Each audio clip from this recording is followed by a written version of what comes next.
am excellent in my science college.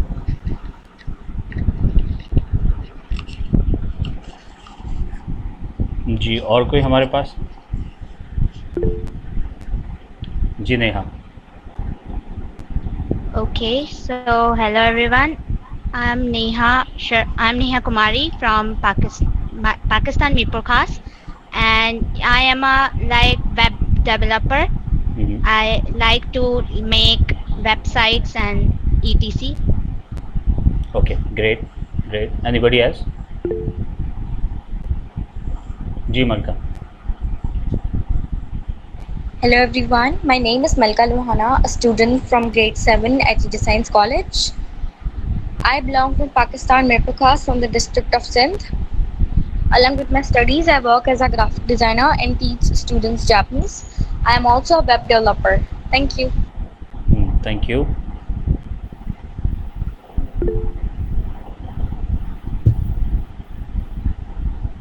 Yes, hello everyone. Can you hear me? Yeah, I can. All right, thank you. David Dov Simon from Kenya. I'm currently based in Nairobi. So I'm a student from Southern New Hampshire University. Thank you. Thank you. Anybody else? Assalamu alaikum. Walaikum salam. I'm Tania Khan, doing my international relations from Islamic University Islamabad, and I'm from Pakistan. Great. Ji Zakriya. Hello everybody, Assalamu alaikum. My name is Zikriya from AJ Science College, Mirpur Khas, Pakistan, and I am currently doing O levels from there. Okay, great.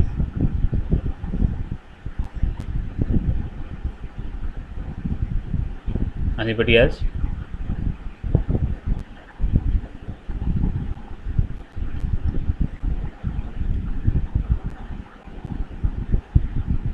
Ji Naima. Hello everyone, it's me Naima Tahir from Mirpur Khas. I am currently a student at AJ Science College. Great. Ji Chitra. Hello, it's me Chitra Sharma from Level 7A. I study in AJ Science College. I have completed my HTML and I am a graphic designer. And I have completed my A1 in German. Yeah, that's it. Thank you. Thank you. Most of you are from the technology background, right? So anybody else? Ji Ashish.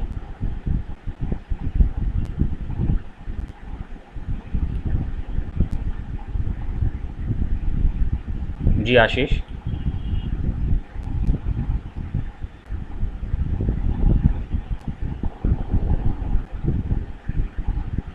Okay, so let's get started. आज के session को हम officially start करते हैं। Let me share my screen first. यहाँ पर Assalamu alaikum. वालेकुम सलाम। My name is Ashish Kumar. I am currently studying class matriculation metric at the Government Boy High School, Taningor, District Machari. I'm enrolling in a different program like Linking Corner Pakistan, which is also a partnership between the US and Pakistan.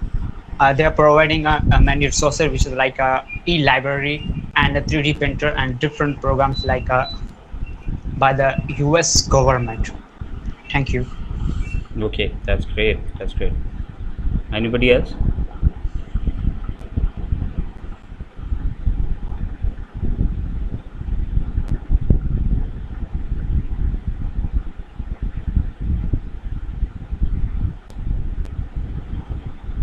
So I think now we can start.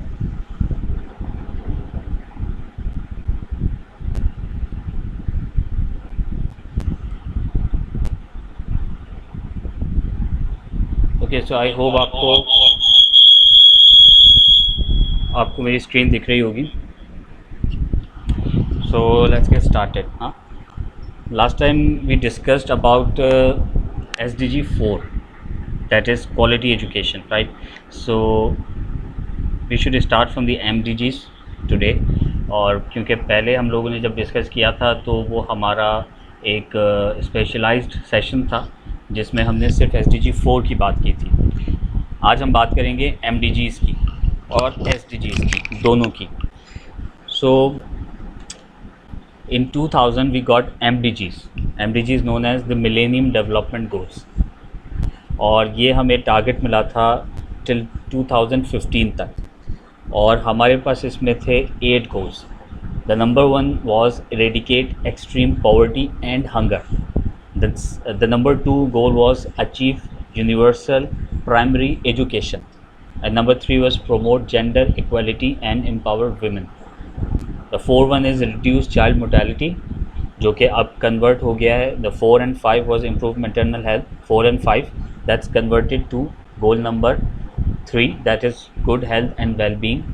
और इसी तरह से हमारे पास गोल 6 था, combat HIV, AIDS, malaria and other diseases. तो ये भी हमारा हेल्थ के अंदर चला गया था, जो कि हमारा गोल नंबर 3 है, that's a goal good health and wellbeing. और उसके बाद हमारे पास एक गोल था इंश्योर इन्वायरमेंटल सस्टेनेबिलिटी, चूँकि ये एक बहुत बड़ा इशू है, it's the biggest issue in the world. So global warming बहुत तेज़ी से फैल रहा है, जिसकी वजह से हमारा जो इन्वायरमेंट है वो बहुत ज़्यादा ख़राब हो रहा है. बिलो द वाटर भी एंड ऑन लैंड दोनों. तो इंश्योर इन्वायरमेंट सस्टेनेबिलिटी जो गोल नंबर 7 था MDGs में, उसको डिवाइड किया गया 3 गोल्स में. Climate action goal number 13, goal number 14 is life below water and goal number 15 is life on land. अगर हम इसको इनडायरेक्टली देखें तो हमारे पास और भी बहुत सारे गोल्स हैं जिसको कनेक्ट किया जा सकता है, just like goal number 12 responsible consumption and production, ठीक है, जिसमें आपकी रिसाइकलिंग आती है. उसके अलावा है clean water and sanitation goal number 6, ठीक है. तो बेसिकली ये क्या हुआ, क्यों हुआ, इसके पीछे एक बहुत बड़ी कहानी है, एक रिसर्च है.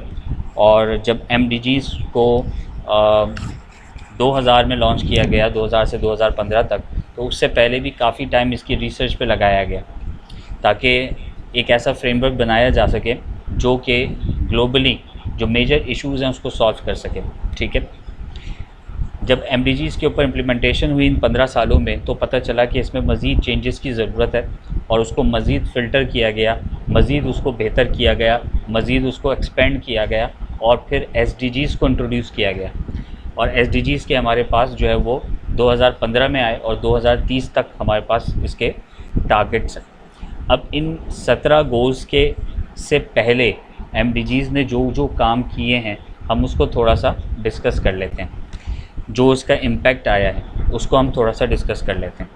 जो सबसे बड़ा इम्पैक्ट था, that was the poverty reduction, और the number of people living in extreme poverty fell by more than half, from 1.9 billion to 1990 to 836 million in 2015. तो ये एक बहुत बड़ा एक इम्पैक्ट आया है MDGs का, ठीक है, कि जो इंटरनेशनली अगर हम बात करते हैं, जो पॉवर्टी है, एक्सट्रीम पॉवर्टी है, ये एक्सट्रीम वो पॉवर्टी है जो कि बिलो द लाइन है, वो अच्छी खासी जो है वो नीचे आई है, और वो तकरीबन मोर देन हाफ परसेंट जो है वो मोर देन 50% जो है वो नीचे आई है. जो दूसरा इसका सबसे बड़ा इम्पैक्ट था वो था प्राइमरी एजुकेशन का. ग्लोबली जो प्राइमरी स्कूल इनरोलमेंट्स थी उसके जो रेट था वो 91% इंक्रीज़ हुआ इन 2015, ठीक है, as compare to 2000, that's up from 83%, ठीक है. सबसे ज़्यादा जो इसमें काम हुआ वो सब सहारा अफ्रीका में हुआ है, जो कि सबसे ज़्यादा प्रोग्रेस वहाँ पे देखी गई है, और वो 8x इंक्रीज़ स्कूल इनरोलमेंट्स हुई है, ठीक है, इस पूरे पीरियड में. फर्स्ट सेशन में भी मैंने एक बात आप लोगों से की थी, वो ये कि प्राइमरी एजुकेशन में हमने जब बात की थी MDGs की, तो यहाँ पे प्राइमरी एजुकेशन की बात हुई थी, लेकिन जब हम SDGs के अंदर आए थे तो यहाँ पे क्वालिटी एजुकेशन की बात हो रही थी. आप में से जो लोग यहाँ पर थे उनको ये सारी चीज़ें पता होंगी कि जो हमने फर्स्ट सेशन में डिस्कस किया था कि क्वालिटी एजुकेशन और प्राइमरी एजुकेशन के अंदर क्या डिफरेंस है. तो प्राइमरी एजुकेशन में 2015 से पहले काम हो चुका था, और उसके बाद क्वालिटी एजुकेशन पर काम हुआ था, क्योंकि दुनिया को ये पता था कि आगे आने वाले कुछ सालों में टेक्नोलॉजी बहुत तेज़ी से आगे बढ़ेगी, जिसकी वजह से हमने सबसे पहले प्राइमरी एजुकेशन में काम करना है, बच्चों को सबसे पहले स्कूल्स में लेके जाना है, उनको पढ़ाना है, और उनको इस काबिल करना है कि क्वालिटी एजुकेशन तक वो पहुंच सकें. बट अनफॉर्चुनेटली कुछ ममालिक ऐसे हैं जिसमें हम भी शामिल हैं कि हमें MDGs के बारे में नहीं पता चल सका, और हम लोगों ने हमने प्राइमरी एजुकेशन के अंदर 2 से 5 साल पहले ही काम करना शुरू किया है. ठीक है। और उस हिसाब से अगर हम देखा जाए तो अक्सर लोग कहते हैं कि हम इस वक्त 10 साल पीछे हैं, क्योंकि SDG पे सही मायनों में 2024-25 में काम शुरू हुआ है, तो हमें 10 साल हम पीछे हैं। बट मैं ये कहता हूँ कि वी आर 25 ईयर्स बैक, ठीक है। तो हम 25 साल पीछे हैं क्योंकि हमने MDGs पे कोई काम नहीं किया था। तो अब यहाँ पर उसको करने की ज़रूरत है, और जो भी पॉलिसी हम बनाएं उसमें सबसे पहले MDGs को हम ऐड करें और उसके बाद हम उसमें SDGs को ऐड करें, जो भी पॉलिसीज़ हम बनाएंगे।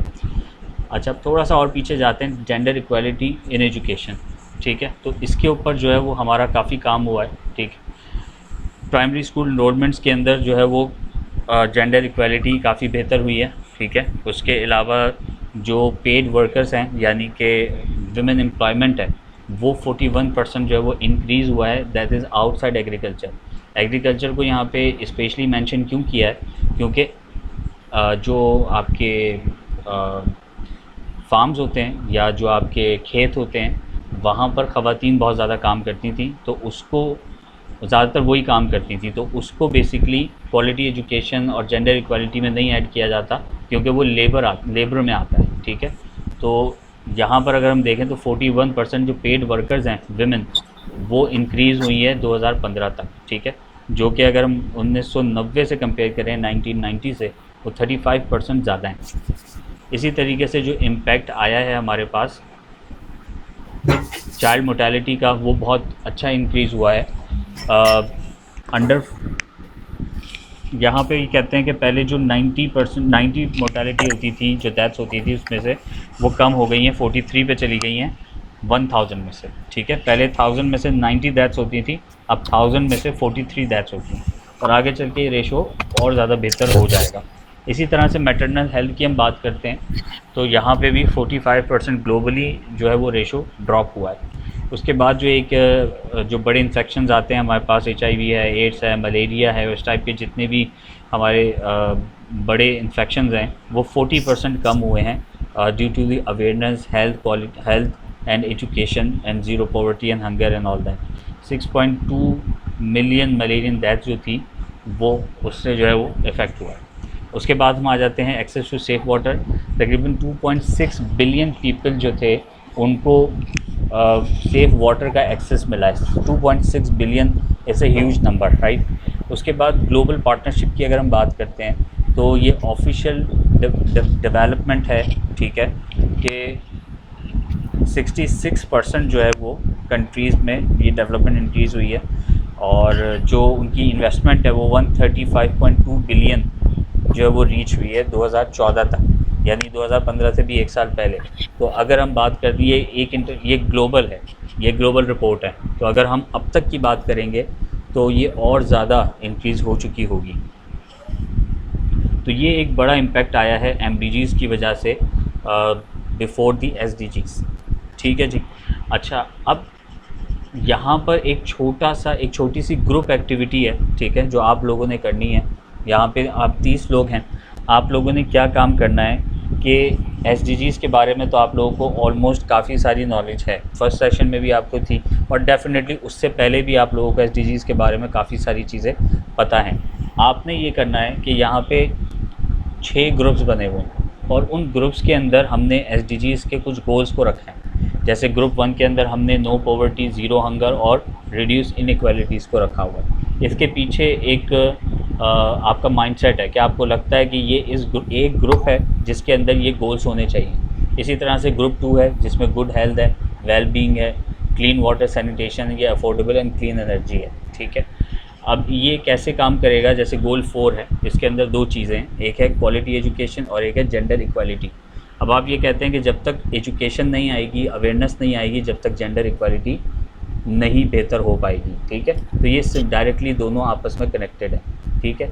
इसी तरीके से अगर हम क्लाइमेट की बात करते हैं, तो ये आपके इन्वायरमेंट को देखते हुए ये ग्रुप बनाया गया है कि अगर ये क्लाइमेट के ऊपर हम काम करेंगे, क्लाइमेट एक्शन पे काम करेंगे, तो फिर लाइफ बिलो वाटर भी बेहतर होगा और लाइफ ऑन लैंड भी बेहतर होगा। तो इस तरह के ये ग्रुप्स बने हुए हैं कि पहला गोल ये है, उससे कनेक्टेड दूसरा और तीसरा गोल हमारे पास ये आ रहा है, ठीक है। तो आपने अभी क्या काम करना है कि एक पेन और पेपर लेना है और आपने अपने मुताबिक ग्रुप्स बनाने हैं। अब ज़रूरी नहीं है कि वो 6 ग्रुप्स हों, 4 भी हो सकते हैं, 5 भी हो सकते हैं, 6 भी हो सकते हैं, 8 भी हो सकते हैं, और वो 3 भी हो सकते हैं। आपने अपने माइंडसेट से एक एक्सरसाइज करनी है कि ये मैंने पहला ग्रुप बनाया और उसके अंदर ये वाले गोल्स होने चाहिए, दूसरा ग्रुप ये बनाया उसके अंदर ये गोल्स होने चाहिए, तीसरा ग्रुप है उसके अंदर ये गोल्स। फिर आपने ये भी बताना है कि इस ग्रुप के अंदर जो मैंने ये गोल्स रखे हैं उसकी वजह क्या है, उसका मकसद क्या है। तो ये आपके लिए एक छोटी सी एक्सरसाइज है जिसके लिए आपको मिलेंगे 5 मिनट्स, और 5 मिनट के लिए मैं यहाँ पे हो जाऊँगा थोड़ा सा साइलेंट, और आप लोगों ने इस एक्सरसाइज को कंप्लीट करना है, और उसके बाद एक एक करके आपने माइक अनम्यूट करना है और आपने बताना है कि ये जो ग्रुप्स आपने बनाए हैं ये क्यों बनाए हैं। ठीक है, तो आपका टाइम स्टार्ट होता है नाउ। इस वक्त हो रहे हैं 5:25, और 5:30 पे हम लोग दोबारा से डिस्कशन शुरू करेंगे। तो आप लोग स्टार्ट करना है।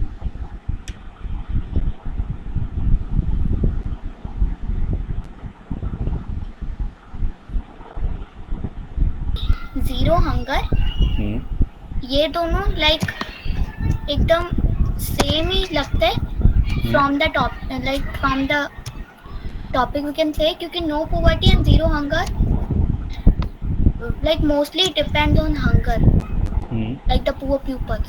So these are one group. They are connected. Okay. And now second group is climate action, life below water, and life on land. These three groups depend on climate change and pollution. Okay.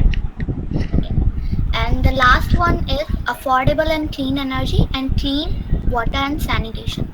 So these depend on cleanliness and that all. Okay, good. Anybody else? जी Neha. Okay, so my first group is that no poverty, zero hunger. And why I choose these two in one group? Because like if there would be no poverty, then there would be no hunger. Like अगर poverty नहीं होगी, then they would have money, so they can buy whatever they want to eat, so there would be no hunger. And second group I made of quality education and gender equality. Like if you have studied and you have education, so there would be no differences between a woman and a man.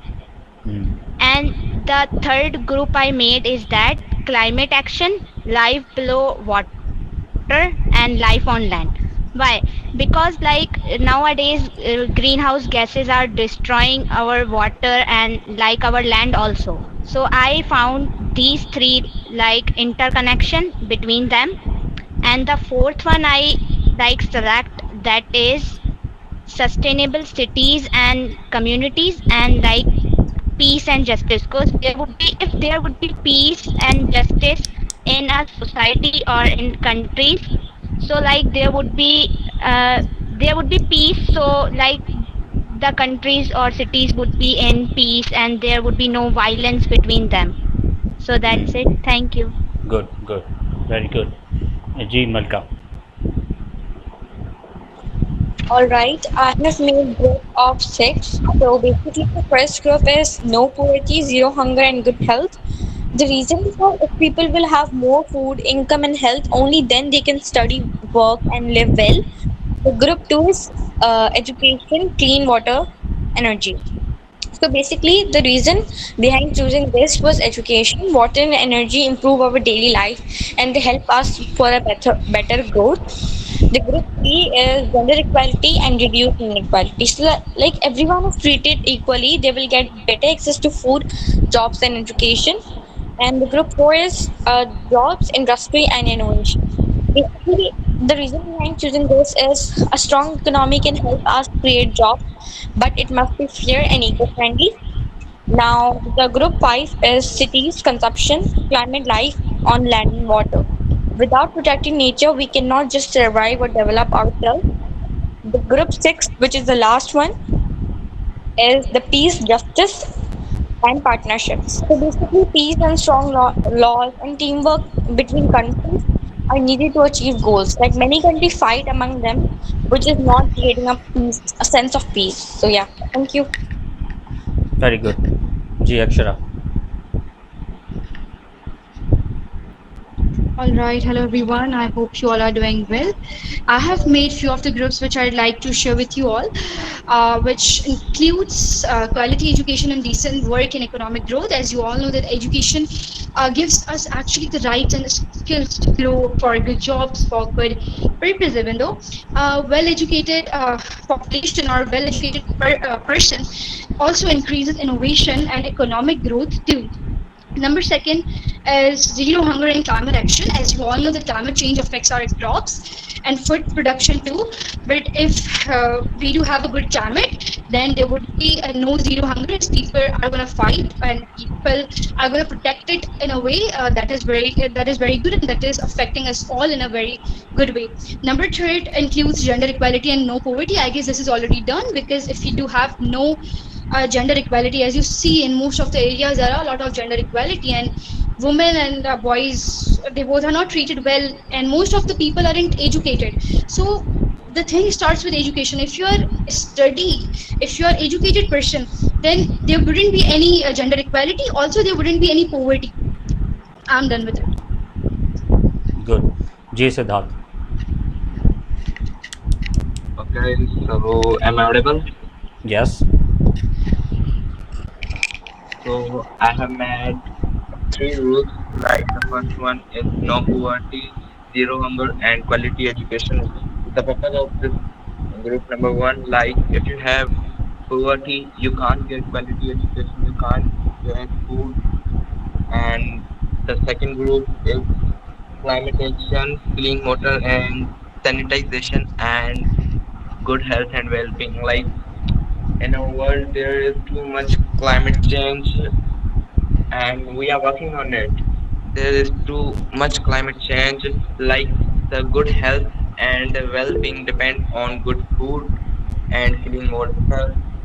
And my number third is industry, innovation, and infrastructure, and decent work and economic growth. Okay, very good. Anybody else who's left?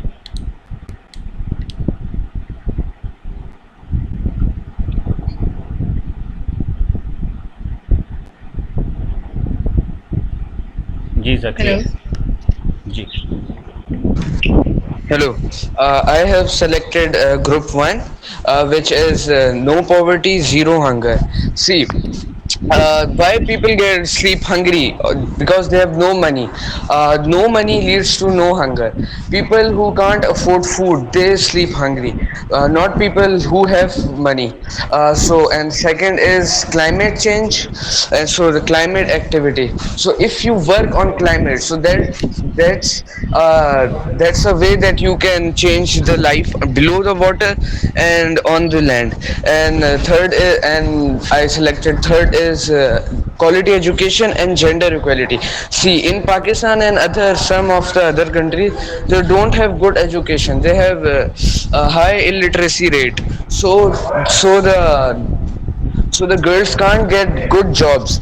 They are keeping away from jobs. Like in Pakistan, most of the jobs are given to the males, not the females. And in NC we have country with high literacy rate. They work together. No male, no female. They don't see it's male or female. They give jobs because they have quality education. In some of the countries like Pakistan and some countries, females can't get good jobs. That's it. Okay, good. Okay, so anybody else? जी अक्षरा, आपने भी hand raise किया हुआ.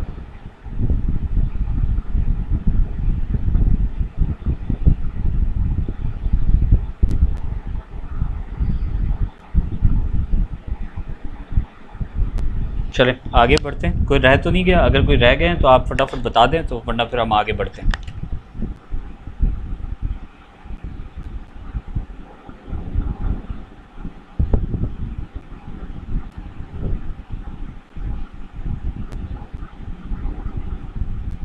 चलें, आई hope आपको मेरी screen दिख रही होगी और हम अब डिस्कस करते हैं तमाम तमाम गोल्स को एक एक करके कि जो हमारे पास 17 गोल्स हैं उसमें हमारे कौन से मेजर 3 इश्यूज़ कह लें या जो हमारे टारगेट्स कह लें वो हैं हमारे पास, ठीक है। तो वैसे तो हमारे पास बहुत से टारगेट्स और बहुत से इंडिकेटर्स मौजूद हैं हर गोल में, लेकिन ये वो टारगेट्स हैं जो ये वो पॉइंटर्स हैं जो मैंने यहाँ पे मेंशन किए हुए हैं एज़ पर माय रिसर्च, और ये आपको कहीं पे भी नहीं मिलेंगे, ना आपको यूएन वेबसाइट पे मिलेंगे ना गूगल पे मिलेंगे, ठीक है। ये कहीं से कॉपी पेस्ट नहीं है। तो जो first goal is no poverty, और यहाँ पे हमारे पास 3 पॉइंट्स अवेलेबल हैं। Tackles multi dimensional poverty, income, skill and access. जब हम पॉवर्टी की बात करते हैं तो उसमें ज़रूरी नहीं है कि इनकम का ना होना पॉवर्टी है। बाज़ औक़ात लोगों के पास स्किल्स भी नहीं होते हैं, ठीक है, और बाज़ औक़ात लोगों के पास एक्सेस नहीं होता उन रिसोर्सेज की तरफ जिसकी वजह से वो पॉवर्टी लाइन में होते हैं, ठीक है। तो इनकम जो है वो एक जो पॉवर्टी है वो एक मल्टी डायमेंशनल वर्ड है, और जो कि इनकम बेस पे भी है, स्किल बेस पे भी है और एक्सेस बेस पे भी है। तो अगर हम एक ब्रॉडर पिक्चर पे बात करें, थोड़ा सा आगे चल के सोचें, तो हमारे पास ये टर्म्स आती हैं। दूसरी चीज़ हमारी सोशल सेफ्टी नेट्स है और फाइनेंशियल इंक्लूजन, ठीक है। फाइनेंशियल इंक्लूजन और सोशल सेफ्टी नेट्स जो हैं वो बड़ी एक रिक्वायरमेंट है हमारे लोगों के लिए, सिविलियंस के लिए, ठीक है। उसके बाद आ जाते हैं empowers community via livelihoods and trainings. अब हम बात कर रहे हैं नो पॉवर्टी की, तो नो पॉवर्टी ख़त्म कैसे होगी? तो ख़त्म कैसे होगी? वो ऐसे होगी कि आपने उनकी इनकम को बढ़ाना है, ठीक है। You have to give new skills to people, you have to give access to the opportunities, equal opportunities for each and every person in the civilization. अच्छा, उसके बाद हम बात करते हैं फाइनेंशियल इंक्लूजन की और सोशल सेफ्टी नेट्स की, जिसमें आपकी सिक्योरिटीज़ आ जाती हैं। फिर हम आ जाते हैं एम्पावर कम्युनिटीज़ को एम्पावर करना हमारे लिए बहुत इंपॉर्टेंट है। एम्पावर आप कैसे करते हैं कि उनको लेटेस्ट ट्रेनिंग्स देते हैं कि इस वक्त जो मार्केट में नई ट्रेनिंग्स हैं, वो नई जॉब्स हैं, उनके लिए कौन सी ट्रेनिंग्स उनको जो प्रोवाइड की जाए।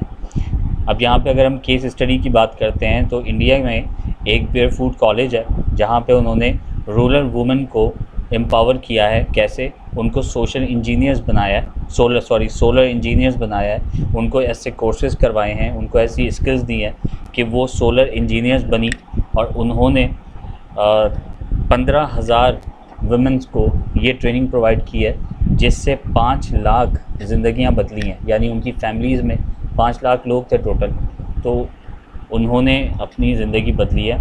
और वो क्या करती हैं कि सोलर सिस्टम्स को इंस्टॉल करती हैं, उसको मेंटेन करती हैं। तो यहाँ पर अगर हम देखें तो ये एक बहुत अच्छी एग्जांपल है कि जिसमें आपने ट्रेनिंग को भी इंक्लूड किया, यानी एजुकेशन को, जो हमारा गोल 4 है, क्वालिटी एजुकेशन। यहाँ पर आपने जेंडर इक्वालिटी को भी टारगेट किया, जो कि गोल नंबर 5 है, जेंडर इक्वालिटी। और यहाँ पर पॉवर्टी भी ख़त्म हुई, और जब पॉवर्टी ख़त्म होगी तो हंगर भी ख़त्म होगा। यानी एक काम करने से आपके 4 गोल्स जो हैं वो अचीव हो गए। तो जब भी हम एसडीजी में बात करते हैं, जब भी हम कोई टारगेट अचीव करने की कोशिश करते हैं, तो ये सारे ही आपस में इंटरकनेक्टेड है। तो अगर हम एक काम करने जाते हैं तो ऑटोमेटिकली उससे 4-5 काम खुद ब खुद हो रहे होते हैं। अच्छा, उसके बाद हम ज़ीरो हंगर की बात करते हैं, तो यहाँ पे जो सबसे पहला पॉइंट है वो है promote sustainable agriculture and food production. Zero hunger का एसडीजी में ये मतलब नहीं है कि आप लोगों को खाना खिलाएं या आप जो है वो उनके घर में राशन दिलवाएं। सस्टेनेबिलिटी में एसडीजीज़ में ज़ीरो हंगर का मतलब है कि आप सस्टेनेबल एग्रीकल्चर और फूड प्रोडक्शन की तरफ जाएं, यानी कि आप अपनी फूड प्रोडक्शन को बढ़ाएं। जब फूड प्रोडक्शन बढ़ेगी, फॉर एग्ज़ाम्पल एक फार्म है जहाँ पे लेट सपोज़ कोई भी सब्ज़ी उगती है, ठीक है, कोई भी वेजिटेबल उगती है, और उसकी प्रोडक्शन जो है वो 1 मेट्रिक टन पे हो रही है। आप उसकी प्रोडक्शन को बढ़ाएं, आप 2 मेट्रिक टन पे लेके जाएं। जब प्रोडक्शन बढ़ेगी तो चीज़ें सस्ती होंगी। आप लोग ने पढ़ा होगा या आप आगे चल के पढ़ेंगे सप्लाई चेन। जब आप सप्लाई चेन को गूगल पे सर्च करेंगे, सप्लाई चेन एंड डिमांड को, तो फिर आपको पता चलेगा कि किस तरह से सप्लाई चेन काम करती है। कि जब प्रोडक्शन ज़्यादा होगी तो डिमांड कम होगी, और डिमांड कम होगी तो चीज़ सस्ती होगी। प्रोडक्शन कम होगी तो उसकी डिमांड ज़्यादा होगी। यानी जो कोई चीज़ अगर कम है तो उसकी डिमांड बढ़ रही है, लोगों को चाहिए लेकिन वो कम है, उसकी वजह से वो चीज़ महंगी हो रही है। तो यहाँ पे बात ये हो रही है कि फूड प्रोडक्शन को आप बढ़ाएं। जब फूड प्रोडक्शन बढ़ेगी तो चीज़ें सस्ती होंगी, और जब सस्ती होंगी तो हर इंसान की पहुँच पे आएगी। जब उसके पहुँच में आएगी तो वो कभी भी भूखा नहीं सोएगा। तो यहाँ पे हम ज़ीरो हंगर को इस तरह से रिड्यूस कर सकते हैं कि आप एग्रीकल्चर प्रैक्टिसेस को मज़ीद बेहतर करें और उसको सस्टेनेबल बनाएं और फूड प्रोडक्शन को बढ़ाएं। उसके बाद आ जाते हैं target dramatic food waste reduction, कि आप होटल्स में देख लें, आप फैमिली फंक्शंस में जाके देख लें कि फ़ूड कितना ज़्यादा वेस्ट हो रहा है। तो यहाँ पे हम ये बात कर रहे हैं कि जो वेस्ट हो रहा है उसको हमने रिड्यूस करना है, उसको हमने कम करना है। ठीक है, ये गोल हमें आगे भी मिलेगा रिस्पॉन्सिबल कंजप्शन में। अच्छा, उसके बाद आ जाते हैं boost nutrition access through school programs. School programs के थ्रू हमें न्यूट्रिशन जो है वो बच्चों को देना है। जैसे गवर्नमेंट स्कूल्स हैं, वहाँ पे आपने बच्चों को जो है वो कुछ ऐसा फूड देना है ताकि उनकी न्यूट्रिशन वैल्यूज़ जो है वो पूरी हो सके, जिसकी वजह से वो हेल्थ भी अपनी गेन कर पाएँ। ठीक है, जैसे कि वर्ल्ड फूड प्रोग्राम में हम देखते हैं कि स्कूल के अंदर जो है वो मील्स प्रोवाइड की जाती हैं बच्चों को, ताकि उनकी अटेंडेंस बढ़ाई जा सके और उनकी कम्युनिटी हेल्थ को बेहतर किया जा सके। अच्छा, अब इसका अटेंडेंस से क्या ताल्लुक़ है? जब बच्चों को एक अच्छी न्यूट्रिशन नहीं मिल पाएगी तो वो बीमार रहेंगे, अब जब वो बीमार रहेंगे तो वो स्कूल की छुट्टी करेंगे, जब वो स्कूल नहीं आएंगे तो वो सबक नहीं पढ़ पाएंगे, तो डेफिनेटली क्वालिटी एजुकेशन तक नहीं पहुंच पाएंगे। जब क्वालिटी एजुकेशन नहीं होगी तो आगे जाके एक डिसेंट वर्क और इकोनॉमिक ग्रोथ भी नहीं होगी, जो कि हमारे पास एक और गोल है आगे। तो ऑटोमेटिकली ये एक टारगेट जो है वो बहुत सारे दूसरे टारगेट से लिंक हुआ है। तो अगर आप एक काम करेंगे, अगेन वो बहुत सारे दूसरे टारगेट्स को अचीव कर पाएगा। इसी तरह से गोल नंबर 3 पे हम बात करते हैं good health and well being में। तो इसमें जो सबसे पहला है वो strive for equitable health care access. ठीक है, यानी सबको एक बराबर हेल्थ केयर एक्सेस मिलना चाहिए। कोई शख्स अगर बड़े शहर में रहता है, कोई छोटे शहर में रहता है, कोई महंगे इलाके में रहता है, कोई छोटे से इलाके में रहता है, तो उनको जो हेल्थ केयर फैसिलिटीज़ हैं वो बराबर की मिलनी चाहिए, ताकि क्योंकि ये एक ह्यूमन राइट है। ठीक है, अच्छा, उसके बाद कहते हैं focus is on reducing maternal and child mortality, जिसके ऊपर वाकई बहुत ज़्यादा काम हुआ भी है और हो भी रहा है। उसके बाद कहते हैं supports mental health and epidemic preparedness. अब इसमें 2 पॉइंट्स आते हैं। एक आता है कि मेंटल हेल्थ के ऊपर हमें काम करना है। मेंटल हेल्थ से क्या मुराद? जो लोग डिस्टर्ब हैं स्ट्रेस की वजह से, एंग्जाइटी डिसऑर्डर्स की वजह से, या और भी बहुत सारे प्रॉब्लम्स हैं, तो हमने मेंटल हेल्थ के ऊपर काम करना है, जो कि डायरेक्टली तमाम चीज़ों पे जो है वो फ़र्क करेगा। आपकी एजुकेशन पे भी वो इफ़ेक्ट करेगा, आपके डिसेंट वर्क के ऊपर भी वो इफ़ेक्ट करेगा। और जो दूसरा पॉइंट है इसका एपिडेमिक प्रिपेयर्डनेस, इसका मतलब कोविड-19 की तरफ इशारा है कि जैसे कोविड-19 आया था, हमारी कोई प्रिपेयर्डनेस नहीं थी उस पर, कोई हमने उसके ऊपर काम नहीं किया हुआ था। यहाँ पे इसको मेंशन किया गया है कि जब इस तरह की कोई भी सिचुएशन आएगी तो उसके लिए हमने जो है इस पर पहले से ही काम करना है। अच्छा, इसमें केस स्टडीज़ में हम बात करते हैं तो यहाँ बात हो रही है टेलीमेडिसिन की। टेलीमेडिसिन बेसिकली क्या होता है कि एक जगह पे आप फिज़िकली डॉक्टर मौजूद नहीं है, या फिज़िकली कोई ऐसी हॉस्पिटल वाली फैसिलिटी मौजूद नहीं है, कोई क्लिनिक मौजूद नहीं है, लेकिन आप वहाँ पे टेलीमेडिसिन के थ्रू वो फैसिलिटी लेके जा रहे हैं। जैसे फॉर एग्ज़ाम्पल, मैं इस वक्त अपने शहर में बैठा हूँ और आप किसी दूसरे शहर में, आप में से सारे लोग अलग अलग शहरों में, और हम डिजिटली कनेक्टेड हैं। ठीक है, और मैं आपको यहाँ से पढ़ा रहा हूँ और आपको समझ में आ रहा है। इसी तरह से डॉक्टर्स की, चूँकि हमारे यहाँ बहुत ज़्यादा कमी है, डॉक्टर बहुत कम है पाकिस्तान के अंदर, तो डॉक्टर्स को हर जगह तो मौजूद वो हो नहीं सकते, एक डॉक्टर है वो एक ही जगह है। तो इसी तरह से कुछ ऐसी फैसिलिटीज़, कुछ ऐसी टेलीमेडिसिन एप्लीकेशंस हैं हमारे पास, जिसकी मदद से डॉक्टर एक शहर में बैठ के दूसरे मरीज़ को, दूसरे शहर में दूसरे मरीज़ को जो है वो प्रिस्क्रिप्शंस दे सकता है, दवाइयाँ दे सकता है। ठीक है, उसका एक छोटा सा एग्जांपल मैं आपको बताऊं कि जैसे ATM मशीन्स आप लोगों ने देखी हैं। ATM मशीन में क्या होता है कि आप अपना क्रेडिट कार्ड या डेबिट कार्ड वहाँ पे स्वाइप करते हैं और आपको कैश मिल जाता है। अब वो एक ATM कार्ड आपकी जेब में, और आप पूरी दुनिया में कहीं पे भी जाएंगे, आप स्वाइप करेंगे और आपको आपके पैसे जो है वहाँ से मिल जाएंगे। इसी तरह से एक स्टार्टअप है हमारे कराची में, उन्होंने क्या किया कि एक ATM की तरह एक मशीन बनाई है, जिसके सामने एक स्क्रीन है और उसके सामने जो है वो एक छोटी सी चेयर रखी हुई है। जो भी पेशेंट होगा उस चेयर पे आके बैठेगा और उसके नीचे जो है एक छोटी सी स्क्रीन है जहाँ पे वो अपना हाथ रखेगा। सिस्टम उसके हाथों को स्कैन करेगा और वहाँ पे कुछ ऐसे सेंसर्स लगे हुए हैं जो कि ये ट्रेस करेंगे कि इंसान को प्रॉब्लम क्या है।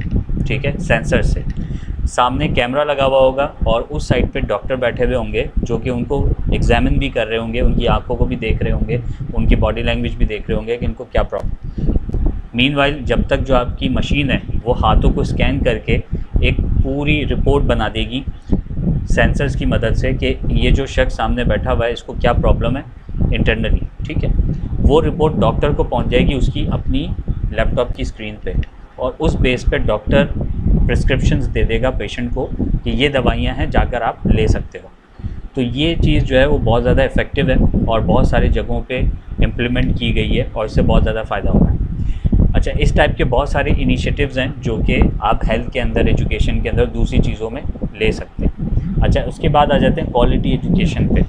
लास्ट टाइम हमने बात की थी कि MDGs के अंदर हमने प्राइमरी एजुकेशन की बात की थी, बट यहाँ पर we are talking about quality education, जिसके अंदर हम बात करते हैं इंक्लूसिव एजुकेशन की, लाइफ लॉन्ग लर्निंग की, ठीक है। अच्छा, उसके बाद हम कहते हैं कि 21st सेंचुरी जॉब्स या 21st सेंचुरी स्किल्स हमें बिल्ड करनी है, ठीक है। अब 21st सेंचुरी स्किल्स क्या है? लेटेस्ट टेक्नोलॉजी की बात हो रही है, ठीक है, उसमें आप AI की बात कर सकते हैं, ठीक है, आप IoT की बात कर सकते हैं, आप ब्लॉकचेन की बात कर सकते हैं, साइबर सिक्योरिटी की बात कर सकते हैं। तो यहाँ पर इसको हम कहते हैं क्वालिटी एजुकेशन, क्योंकि जब MDGs आया था तब SDGs बनाने से पहले लोगों को इस बात का इल्म था कि आगे आने वाले कुछ सालों के अंदर हम बगैर क्वालिटी एजुकेशन यानी लेटेस्ट टेक्नोलॉजी के बगैर नहीं रह सकते।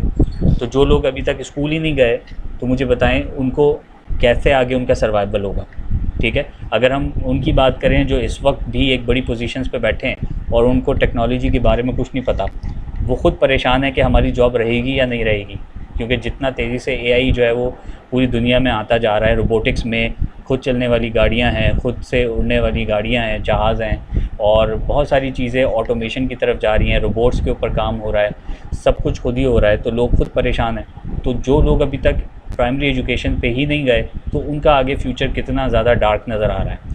तो यही बात है कि MDGs के अंदर सबसे ज़्यादा फोकस प्राइमरी एजुकेशन पे इसीलिए दिया गया था कि आगे जब SDGs पे हम काम करेंगे तो फिर हम 21st सेंचुरी स्किल्स के ऊपर काम करेंगे। तो अभी अगर हम देखें तो हम इस वक्त बहुत ज़्यादा पीछे हैं। अगर हम इसको बहुत ज़्यादा गौर से सोचें इस बात को, तो अभी से देख के डर लगता है कि पीछे आने वाली जो हमारी जनरेशन है वो आगे जाके क्या करेगी, कैसे सर्वाइव करेगी। तो इसके ऊपर बहुत ज़्यादा डीपली काम करने की और इसकी पॉलिसीज़ बनाने की ज़रूरत है। उसके बाद आ जाते हैं global digital access to the end literacy, ठीक है। ग्लोबल डिजिटल एक्सेस का मतलब है जो हम अभी कर रहे हैं, यानी कि हम अपनी एजुकेशन को किस तरह से बढ़ा सकते हैं डिजिटली, ठीक है, अपनी लिटरेसी को कैसे बेहतर कर सकते हैं। तो ये है सारी चीज़ें। अच्छा, उसमें जो सबसे बड़ी हमारी केस स्टडी है वो खान अकेडमी है। आप में से जिन लोगों को पता होगा इसके बारे में, वरना आप इसको सर्च करके देख सकते हैं गूगल पे, खान अकेडमी जो है वो किस तरह से पूरी दुनिया में एजुकेशन को जो है वो प्रमोट कर रहा है। इस तरह से और भी बहुत सारे प्लेटफॉर्म्स हैं हमारे पास। खान अकेडमी का नाम इसलिए लिया है क्योंकि खान अकेडमी 100% फ्री है। अगर हम देखें तो कोर्सेरा है, यूडेमी है, और उसके अलावा और भी बहुत सारे प्लेटफॉर्म्स हैं, लेकिन Khan academy is totally 100% free, और बाकी जो प्लेटफॉर्म्स हैं वो ज़्यादा चार्ज करते हैं, लेकिन उसमें भी बहुत सारे फ्री कोर्सेज मौजूद हैं। अब हम आ जाते हैं SDG 5, जिसको हम कहते हैं जेंडर इक्वालिटी, ठीक है। अच्छा, जेंडर इक्वालिटी के अंदर हम वुमेन एम्पावरमेंट और लीडरशिप की बात करते हैं, जिसके ऊपर वाकई बहुत सारा काम हो रहा है। पाकिस्तान में बहुत ज़्यादा काम हो रहा है, हर सूबे में, हर शहर में काम हो रहा है। उसके बाद करते हैं aims to end gender based violence. अब जेंडर बेस्ड वायलेंस में अगर हम बात करते हैं तो सिर्फ वुमेन की बात होती है, लेकिन अगर हम ओवरऑल बात करें तो इसमें मर्द भी हैं और इसमें थर्ड जेंडर भी मौजूद है, ठीक है। तो जेंडर इक्वालिटी का मतलब इसमें तीनों जेंडर्स मौजूद हैं, मेन भी हैं और विमेन भी हैं और थर्ड जेंडर भी इसमें मौजूद है।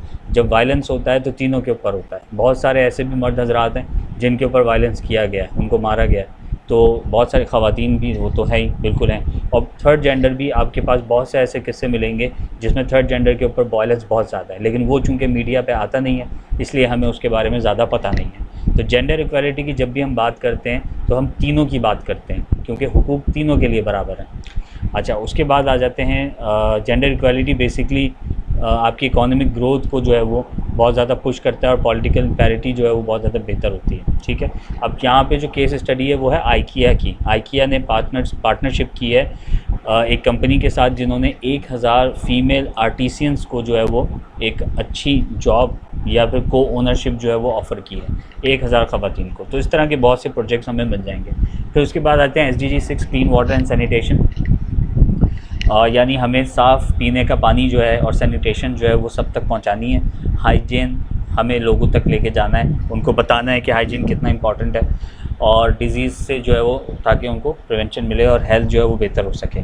उसके अलावा सस्टेनेबल वाटर मैनेजमेंट को जो है वो हमें मज़ीद एडवांस करने की ज़रूरत है। जो भी पानी हमारे घरों में आ रहा है, जो भी जहाँ भी आ रहा है वहाँ पे पानी को बेहतर बनाना। पाकिस्तान में एक प्रोजेक्ट है वासेप, WASEP वैसेप प्रोग्राम। इन्होंने क्या किया है, 9200 से ज़्यादा लेट्रिन्स बनाई हैं, ठीक है, जिसकी वजह से जो डायरियल डिजीज़ हैं वो 25% कम हुई है। अब ये जो लेट्रिन्स हैं ये बहुत सारे रूरल एरियाज़ में बनाई गई हैं गवर्नमेंट की तरफ से, और इसमें पब्लिक प्राइवेट पार्टनरशिप है, उसमें NGOs वगैरह भी शामिल है, गवर्नमेंट भी है और प्राइवेटली भी काफ़ी लोगों ने इसमें सपोर्ट किया है। तो 9200 लेट्रिन्स की वजह से हेल्थ को बेहतर बनाने की जो है वो उन्होंने कोशिश की है, जिसकी वजह से डायरियल डिजीज़ जो हैं वो काफ़ी हद तक कम हो गई हैं। उसके बाद हम जाते हैं SDG 7 affordable and clean energy की। ये आप सबको पता है, ठीक है। सोलर पावर्स जो है वो हर जगह लग रहे हैं, गवर्नमेंट भी अपने इदारों में लगा रही है, प्राइवेटली भी इस पर काफ़ी काम हो रहा है। बड़ी बड़ी कंपनीज़, बैंक्स हैं, ऑफिसेज़ हैं जो कि सोलर पे कन्वर्ट हो गए हैं। अच्छा, उसके बाद कहते हैं कि ऑफ ग्रिड सोल्यूशंस हमें जो है वो प्रोवाइड करने चाहिए रिमोट एरियाज़ में। जैसे फॉर एग्जांपल कुछ ऐसे एरियाज़ हैं जहाँ पे बिजली है ही नहीं, कोई पावर है नहीं, कोई ग्रिड सिस्टम नहीं है, तो वहाँ पर हम सोलर सिस्टम्स लगा के वहाँ पे स्कूल्स डेवलप कर सकते हैं, वहाँ पे हॉस्पिटल्स बना सकते हैं और वहाँ पे लोगों को भी हम सोलर पावर जो है वो एनर्जी दे सकते हैं।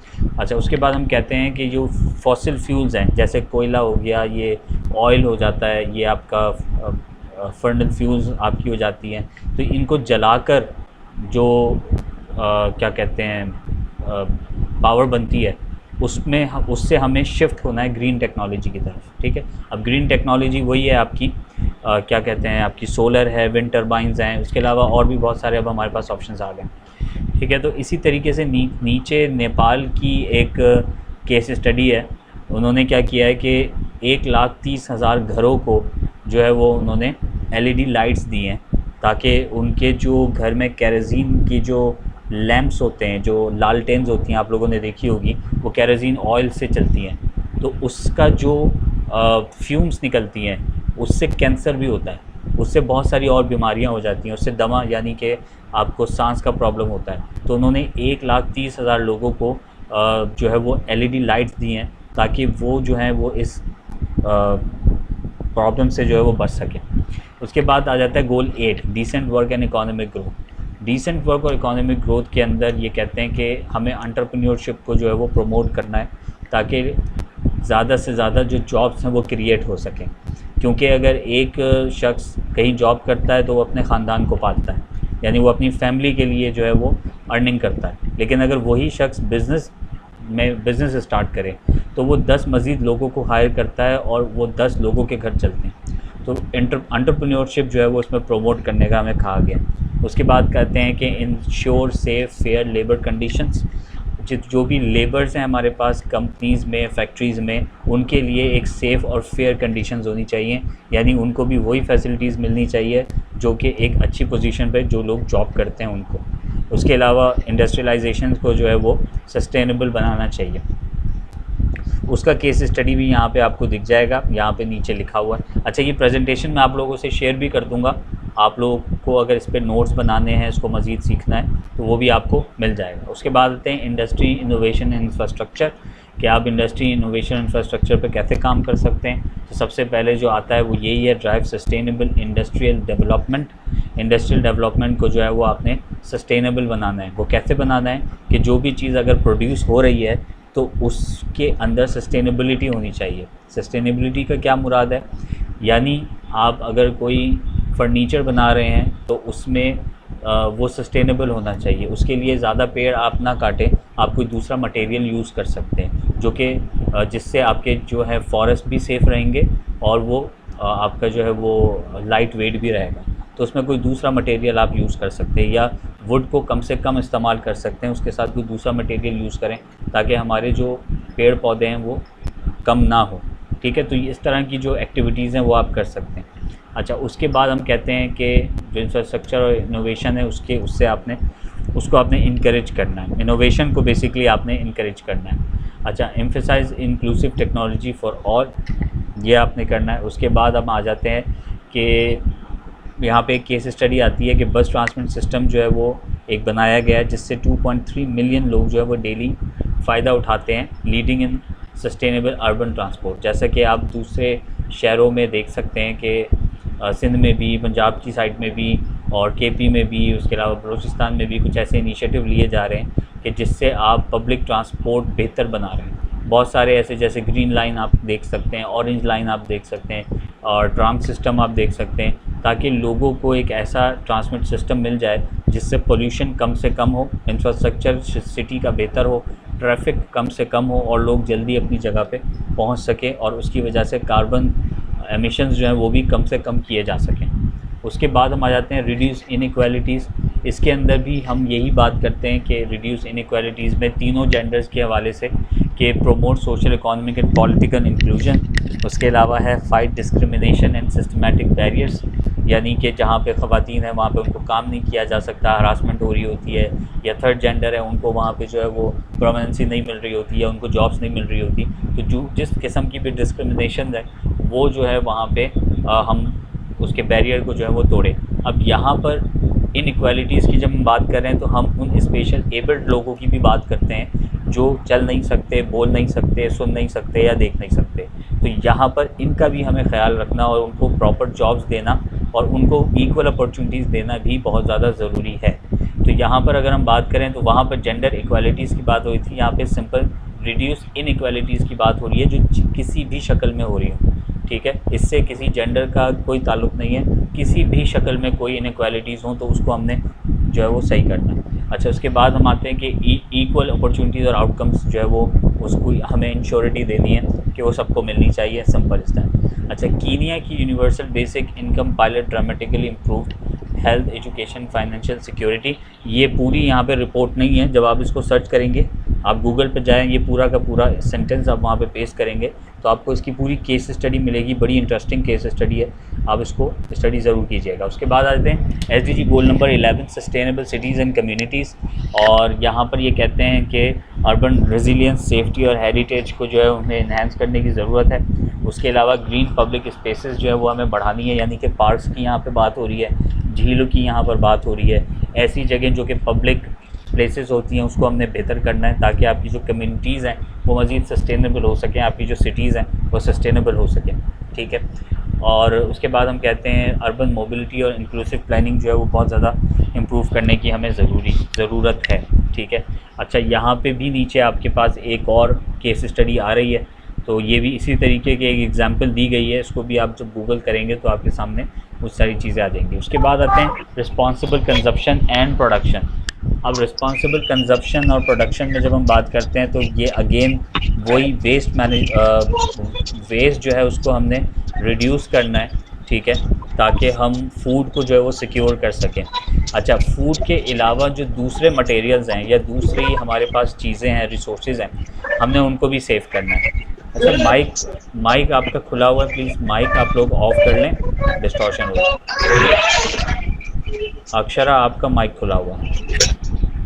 अच्छा, रिड्यूस हमने करना है जो भी वेस्ट हम कर रहे हैं। अब वेस्ट में क्या है, वेस्ट में बहुत सारी चीज़ें हैं। हम बहुत तेज़ी से सुई गैस निकाल रहे हैं और वो सुई गैस बहुत ज़्यादा तेज़ी से ज़ाया हो रही है। ज़ाया होने के दो तरीके हैं।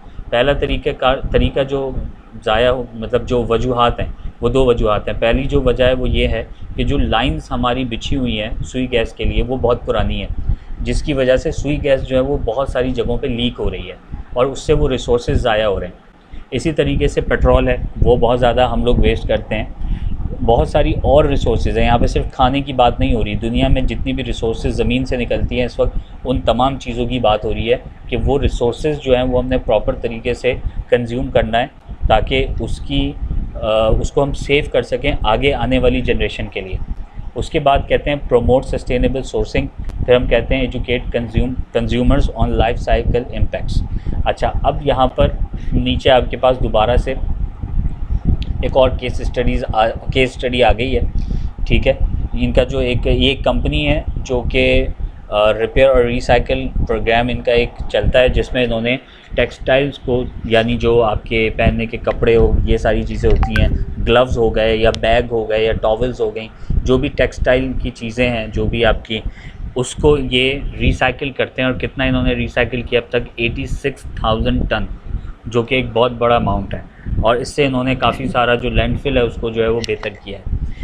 इसी तरीके से क्लाइमेट एक्शन गोल नंबर 13 की जब हम बात करते हैं तो यहाँ पे resilience, mitigation and community adaptation की हम बात कर रहे हैं। उसके बाद हम करते हैं कि नेचर को जो है वो हमने बेहतर बनाना है, सपोर्ट करना है, क्लाइमेट सॉल्यूशंस लेकर आने हैं, और जो है वो मज़ीद पॉलिसी हमने इंटीग्रेट करनी है मुख्तलिफ़ सेक्टर्स के अंदर। अब मुख्तलिफ़ सेक्टर्स कौन से हैं हमारे पास जो सबसे ज़्यादा क्लाइमेट एक्शन में जो है वो को अफेक्ट कर रहे हैं, क्लाइमेट को अफेक्ट कर रहे हैं? सबसे ज़्यादा जो है वो आपके टेक्सटाइल इंडस्ट्री है, जो कि क्लाइमेट को सबसे ज़्यादा डैमेज करती है, क्योंकि वहाँ से लिक्विड वेस्ट जो है वो टॉक्सिक केमिकल्स हैं वो सबसे ज़्यादा निकलते हैं। जब आपका फैब्रिक डाई हो रहा होता है तो उसके ऊपर बहुत ख़तरनाक किस्म के ऊपर से एसिड्स वगैरह और इस टाइप की केमिकल्स डाले जाते हैं ताकि उसको डाई किया जा सके, उसको कलर दिया जा सके, उसको जो है वो शेप दी जा सके।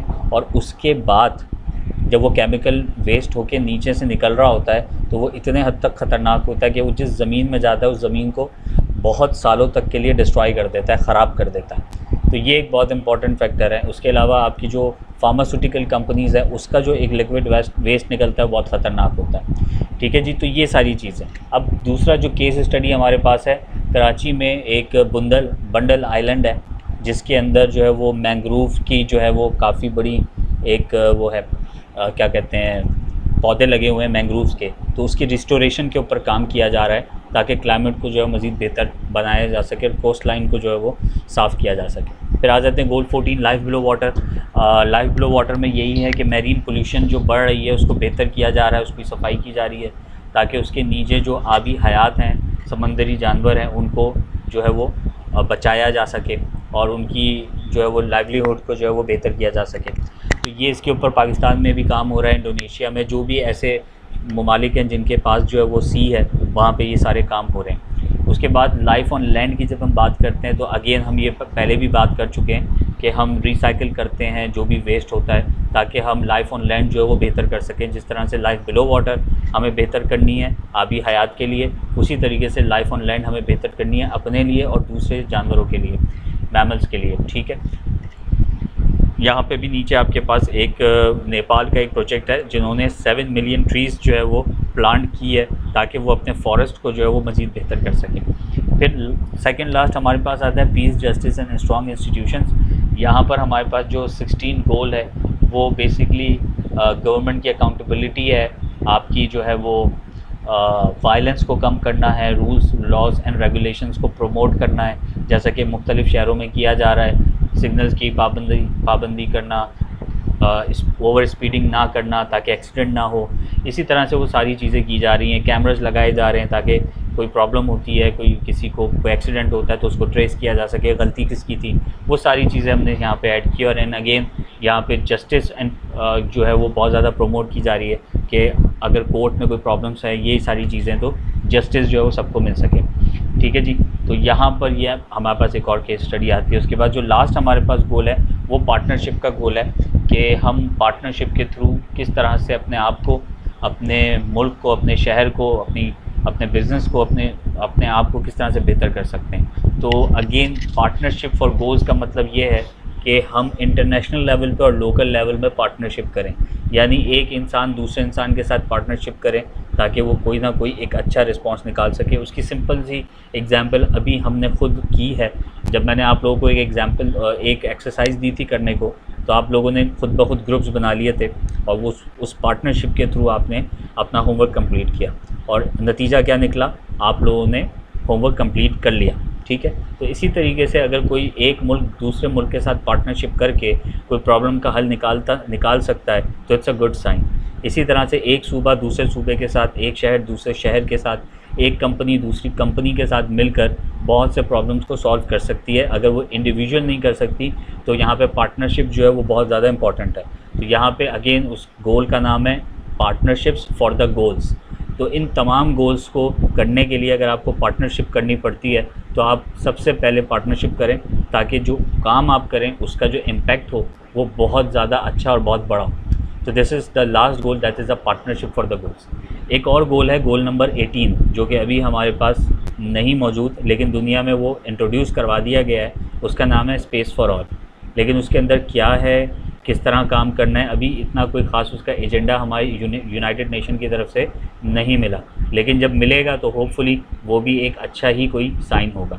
तो सो फार आपने 1 से लेके 17 गोल्स तक सारे गोल्स सुने समझे, और उसमें आपने देखा कि हर एक गोल की अपनी एक अहमियत है और हर एक गोल आपस में इंटरकनेक्टेड है। एक टारगेट अचीव करने पे 8-10 टारगेट जो है ऑटोमेटिकली अचीव हो रहे हैं। तो ये एक बहुत अच्छा फ्रेमवर्क है जिसके ऊपर हम सबको काम करना बहुत ज़्यादा ज़रूरी है। तो यहाँ तक so far it's all from my side. तो अगर आप लोगों को कोई सवाल करना है, कुछ शेयर करना है, तो आप मुझसे कर सकते हैं।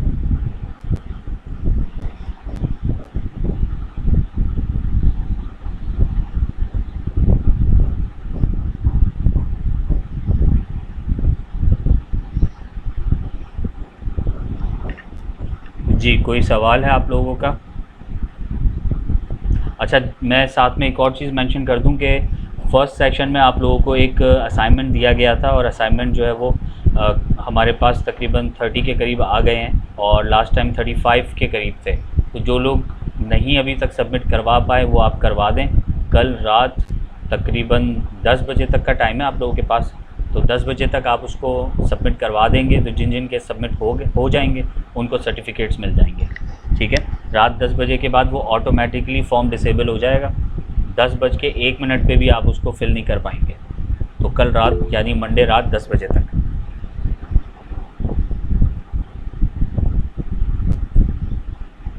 जी मलका जी। Actually, in the form they were asking us to shoot a video about our experience, so I've shooted that video. And on which will you people post it somewhere or any kind of official page? We will post it on our Facebook, we will post it on our official YouTube channel and on our website as well. Can you tell the name of the website? Okay, मैं आपको comment में भेज देता हूँ।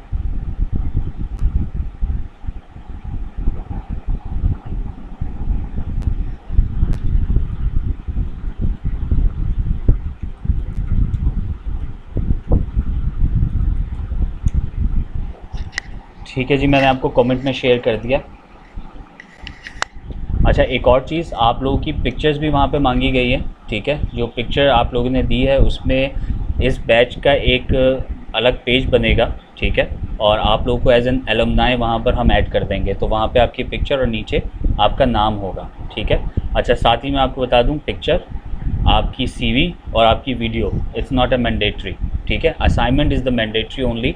जो आप assignment submit करेंगे तो आपको एक सर्टिफिकेट मिल जाएगा, लेकिन अगर आपको हमारे एलुमनाई पेज के ऊपर फीचर होना है तो फिर आपकी पिक्चर मैंडेटरी है, और अगर आपको इंटर्नशिप चाहिए तो फिर CV मैंडेटरी है, और अगर आपको प्रोजेक्शन चाहिए, if you want to get a projection, तो फिर आप वीडियो भी दे दें तो फिर आपकी प्रोजेक्शन भी हो जाएगी।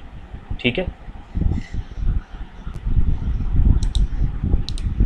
And definitely this all things will help you a lot in your future endeavours.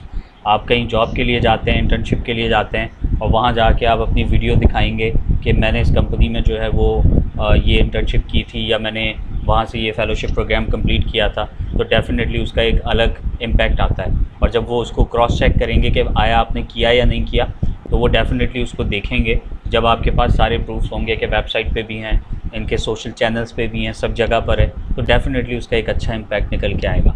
तो I recommend all of you कि आप लोग पिक्चर्स भी दें, CVs भी सबमिट करवाएं अपनी, और साथ ही साथ वीडियो अगर आप बना सकते हैं, दैट वुड बी वंडरफुल। बहुत अच्छी बात है, अगर आप वीडियो बनाएंगे तो वो आप लोगों के लिए ही एक प्रोजेक्शन होगी आगे चल के। जी, एनीथिंग एल्स? उसके बाद फिर हम इंशाल्लाह 2 मिनट में इसको वाइंड अप करेंगे।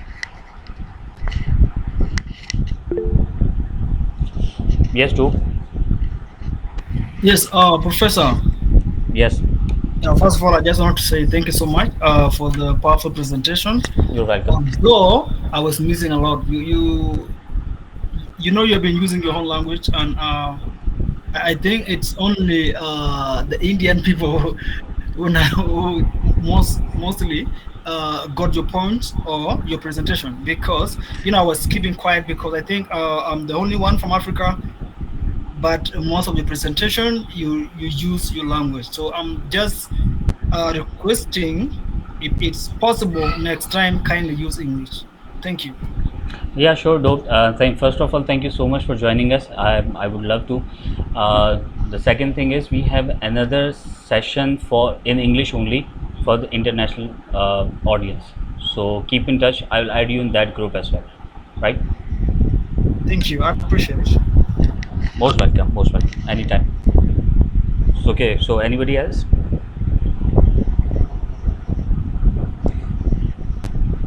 ठीक है आशीष, आप सिद्धार्थ, आशीष, आप होस्ट कौन कर रहे हैं आप में से? तो जो भी आपकी पास वो है, इसकी क्लोजिंग है, आप कर लें, उसके बाद फिर हम इसको क्लोज करते हैं.